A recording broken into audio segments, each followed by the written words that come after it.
6번 문제 보겠습니다. 가에 들어갈 내용으로 적절한 거 가에 들어갈 내용. 가가 어디 있나 봤더니 밑에 나와 있네요. 단기 영업이익은 전기 대비 이것으로 인해서 감소했다. 자, 영업이익이 감소했다. 뭐 때문에? 가 때문에. 그럼 가가 뭔지를 여러분이 찾아내야겠죠. 자, 영업이익에 영향을 미치는 거. 영업이익이 계산이 되려면 쭉 우리 한번 또 계산식 써볼까요? 영업이익까지 어디서부터 시작하죠? 네, 매출액부터 시작합니다. 매출액부터 시작을 해볼게요. 매출액에서 뭘 빼죠? 그렇죠. 매출 원가를 뺍니다. 여기서 계산된 게 바로 네, 매출 총이익이죠. 매출 총이익에서 또 뭘 빼죠? 네, 판매비와 관리비를 빼죠. 빼서 비로소 계산되는 게 영업이익이더라. 즉 영업활동 과정에서 발생한 수익과 비용을 가지고 계산해낸 게 영업이익이다. 자, 그러면 영업이익에 영향을 미치는 게 지금 보시면은요. 영업이익에는 매출액 영향 미칠 거고요. 매출 원가, 그 다음에 판매비와 관리비가 영업이익에 영향을 미쳐요. 잘 보면 매출액에서 매출 원가를 뺀 결과물이 매출 총이익이에요. 그죠? 그리고 거기에서 판매비와 관리비를 뺀 게 영업이익이다. 그러면 다시 말하면 영업이익에 영향을 미칠 수 있는 것은 매출액의 증감 변화, 그리고 매출 원가, 그리고 판매비와 관리비 이 세 개의 금액의 변동이 있으면 영업이익이 변할 수 있다. 지금 어떻게 변했어요? 영업이익이 감소했다고 했죠. 네, 감소했어요. 감소하려면 매출액이 감소하거나 매출 원가가 증가하거나 빼주는 거니까, 또는 판매비와 관리비 역시 빼주는 거라서 증가하거나 해야 영업이익이 결과적으로 감소할 거예요. 그런데 다시 문제로 돌아와서 이 바로 위에 동그라미를 보세요. 위에 동그라미를 봤더니 해외 수출 증대로 매출액과 매출액이랑 매출 총이익은 지속적으로 증가했더라. 자, 그러면은요, 지금 매출액에는 증가했으니까 해당이 없어요. 매출 총이익이 지속적으로 증가했대요. 그 말은 무슨 뜻이냐? 매출액이 증가했고 매출 원가에는 변함이 없거나 또는 감소가 됐겠죠. 그래야 매출 총이익이 증가할 수 있으니까요. 다시 말하면 매출 총이익이 지속적으로 증가했으니까 이 앞부분은 빼고요. 뒤에 있는 판매비와 관리비가 증가했다라고 볼 수가 있습니다. 판매비와 관리비가 증가했기 때문에 영업이익이 감소했다. 자, 그러면 판매비와 관리비에 해당되는 것을 여러분이 보기에서 찾으시면 되겠죠. 먼저 기업 볼게요. 사회공헌을 위해서 기부금이 증가했다. 자, 기부금입니다. 기부금은 영업과 관련이 없습니다. 그래서 얘는 영회비, 영업의 비용에 속하게 될 거고요. 니은에 신상품 홍보를 위한 광고비, 네, 광고 선전비죠. 영업과 관련 있습니다. 역시 판관비에 속해서 니은이 정답이 될 거고요. 단기 차입금에 대한 이자 비용이 증가합니다. 이자 비용, 단기 차입금. 일단 여러분 차입금이라는 것은 내가 돈을 빌려온 거예요. 외부에서. 얘는 영업활동과 상관이 없죠. 그래서 얘는 영회비다. 리을, 직원들의 복리후생비죠. 직원들의 복지를 위해서 발생한 비용, 복리후생비 역시 판관비에 해당이 됩니다. 해서 정답은 니은, 리을이 들어간 4번이 정답이 되겠죠. 바로 7번 문제 보겠습니다.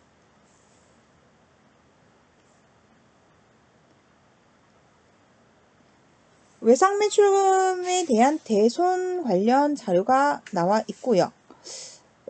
보기에서 알 수 있는 내용 고르면 될 것 같네요. 비교적 대손 문제가 쉽게 나온 것 같아요.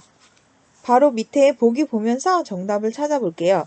보기를 봤더니 외상매출금에 대한 2018년 기초 대손 충당금. 자, 기초 대손 충당금입니다. 18,000원이다. 기초를 물어봤기 때문에 지금 자료가 3개 나와 있어요. 분계 하나 나와 있고요. 그 다음에 잔액시산표인데 수정 전 잔액시산표 하나 나와 있고요. 밑에 결산정리사항에서 이렇게 3개의 자료가 나와 있습니다. 기초대손 충당금을 알아보려면 기준 분계를 보시면 돼요.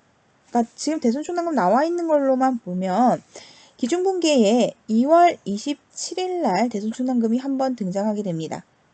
기중에 대손 충당금이 등장했다는 건 대손이 발생했다는 거죠. 대변에 외상매출금이 21,000원 나왔다. 외상매출금이 감소했다. 외상매출금 21,000원 줄어들었다. 받아서 줄어들었냐? 아니, 대손이 발생했더라. 못 받게 되었더라. 근데 이 못 받게 될 것을 대비해서 우리가 만들어 놓은 게 대손 충당금인데 대손 충당금만 나온 게 아니라 그 밑에 대손 상각비도 나왔더라. 그 말은 대손 충당금 잔액이 발생한 그 대손액, 즉 21,000원보다 작았기 때문에 그 밑에 모자라는 금액을 비용으로 처리를 해준 거예요. 그러면 이 둘 다 금액이 비어 있으니까 뭐라도 하나 찾아야겠죠. 자, 바로 밑으로 내려오시면요. 잔액시산표에, 자, 수정 전입니다. 잔액시산표에 대손상각비 잔액이 4,000원 있어요. 수정 전이라는 거는요. 기중에 발생했다는 거예요. 결산정리 전에 기중에 발생한 수익비용, 자산부채, 자본이 나와 있겠죠. 잔액이. 그렇기 때문에 대손상각비가 4,000원이 수정전 시산표에 나왔다는 것은 기중에, 즉 이 문제에서는 2월 7일하고 8월 21일이 되겠죠. 이 두 날짜에 발생한 대손상각비가 총 4,000원이더라. 8월 21일 날 대손상각비가 1,000원 발생했기 때문에 2월 27일 날은 3,000원 발생했다는 것을 알 수가 있어요. 그죠? 그럼 대손상각비가 3,000원이 발생했다는 거는 외상매출금 21,000원 중에 3,000원이 대손상각비 처리됐으면 나머지 잔액인 18,000원이 대손충당금으로 처리가 되었다는 것을 알 수가 있겠죠. 그래서 기억은 정답이 될 거고요. 니은 2018년 결산 후에 손익계산서에 표시되는 대손상각비. 자, 결산 후 손익계산서에 표시된다 라는 것은 당기분을 이야기해요. 당기분. 당기분의 수익과 비용이 되겠죠. 당기분이라는 것은 다시 말하면 기중에 발생한 거에다가 추가로 결산 정리분. 결산 정리분까지. 다시 말하면 기중의 발생분은 우리 수정전 시산표에 들어가 있었죠. 수정전 시산표에 있던 요 4,000원. 그리고 결산 정리된 대손상각비. 결산 정리 사항이 지금 여기 나와 있습니다. 외상매출금 잔액 50만원 대에서 2%의 대손을 추산하다. 자, 2%면 얼마예요? 네, 만원이죠. 요거에 대한 분계가 오른쪽으로 넘어와서 한번 해볼게요. 12월 31일 대손 추산한 거. 여러 번 설명했는데요. 대손 추산, 대손 설정, 대손 예상 이런 말 다 같은 말이에요. 그러니까 결산 정리해서 대손 충당금 계정을 확정짓는 게 바로 요 과정입니다. 자, 금액을 계산했더니 50만원에 2%면은 네, 만원이죠. 만원 금액부터 써놓고요. 지금 이 문제를 잘 보시면요. 기초에 대손 충당금이 18,000원이 있었는데 2월 27일 날 다 써버렸어요. 다 썼다는 건 어떻게 알 수 있냐면 대손이 발생했을 때 대손 상각비가 등장했거든요. 그래서 현재 대손 충당금 잔액은 빵원입니다. 빵원인 이 시점에 대손 충당금 계정에 만원의 잔액이 있어야 돼요. 그죠? 만원의 잔액을 넣어놔야 되는데 지금 대손 충당금 계정에는 0원이 있으니까 10,000원을 전액 다 넣어줘야겠죠. 대손충당금은 증가시키려면 대변에 기입을 하죠. 그래서 대변에 대손충당금. 그리고 차변에는 이것을 바로 비용화시켜서 대손상각비로 처리를 하게 됩니다. 그래서 대손상각비가 결산 정리 때 10,000원 발생했어요. 그죠? 10,000원 발생했고 기중에 4,000원 있었습니다. 그래서 총 14,000원 발생된 게 맞더라. 네, 니은도 정답이 되겠고요. 디귿 기말 재무상태표에 표시되는 매출채권의 장부금액. 자, 여기 매출채권의 장부금액이라고 나와 있죠. 그러면은요, 매출채권의 기말 잔액에서 장부금액이라고 했으니까 매출채권 바로 아래 기입되어 있는 요 대손충당금 잔액을 빼준 게 바로 장부금액이 됩니다.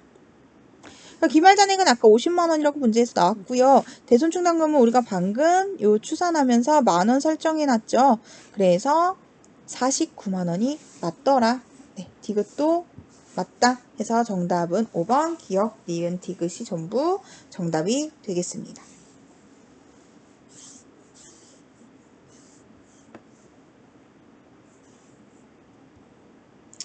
바로 8번 문제 볼게요. 8번 문제는 지금 영수증이 하나 나와 있고요. 문제에서 뭘 요구하고 있느냐?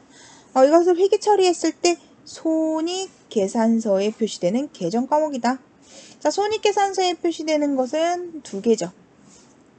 네, 수익 아니면 비용일 거예요.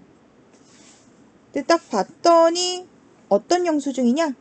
전기요금에 대한 영수증입니다. 전기요금을 납부했다. 비용이 되겠죠. 네, 어떤 비용이죠? 바로 수도 광열비가 되겠죠. 전기요금, 가스요금, 수도요금, 난방요금 이런 것들 전부 다 수도 광열비로 처리한다. 여러분들 전부 다 아는 쉬운 문제였습니다. 다음 9번 문제 바로 넘어가겠습니다. 손익계산서의 기본 구조에 관한 수행평가 보고서라고 하네요. 보고서 문제가 나왔고요.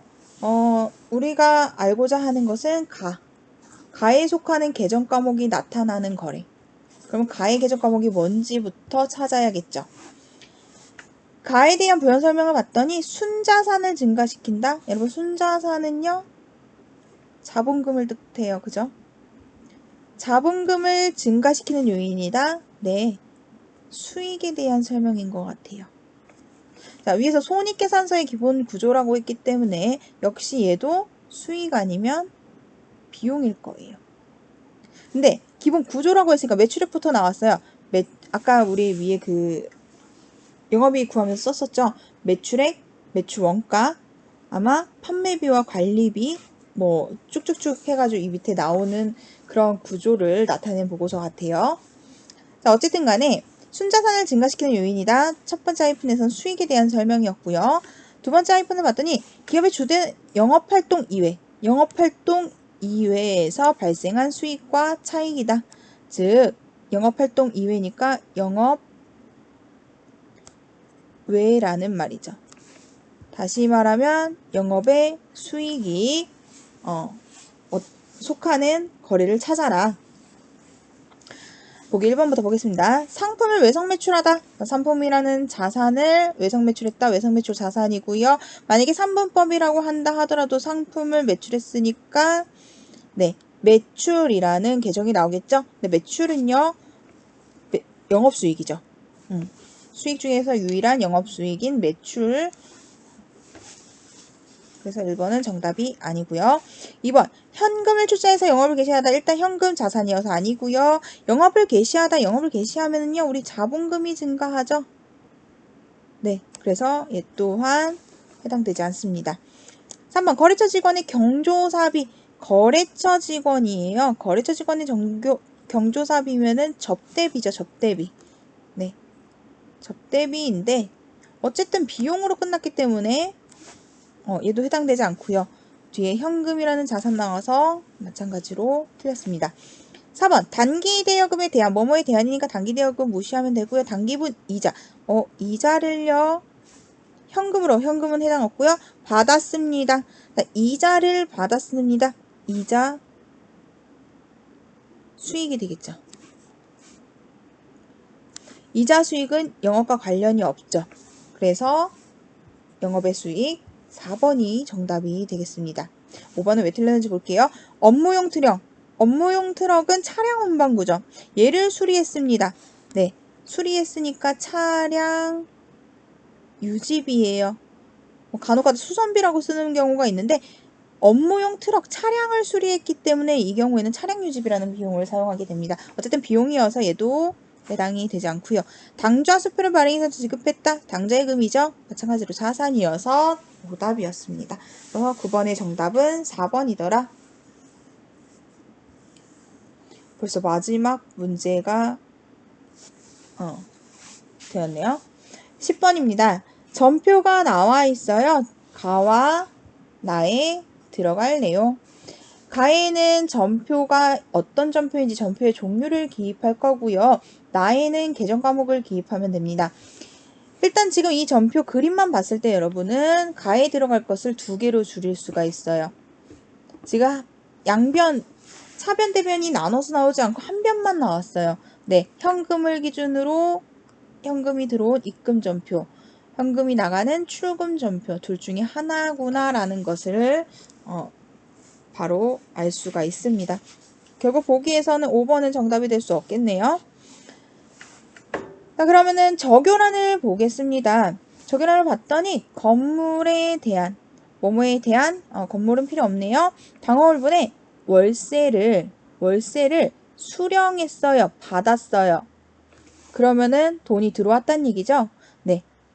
출금 아니고 입금 전표가 되겠네요. 그럼 3번 아니면 4번이 정답일 거고요. 그럼 나의 어떤 계정 과목이 들어갈까요? 우리가 월세를 수령하면 네. 임대료가 되겠죠. 지급업은 아니니까 바로 정답이 3번으로 갈 수도 있었겠네요. 임차료는 어떤 경우에 나와요?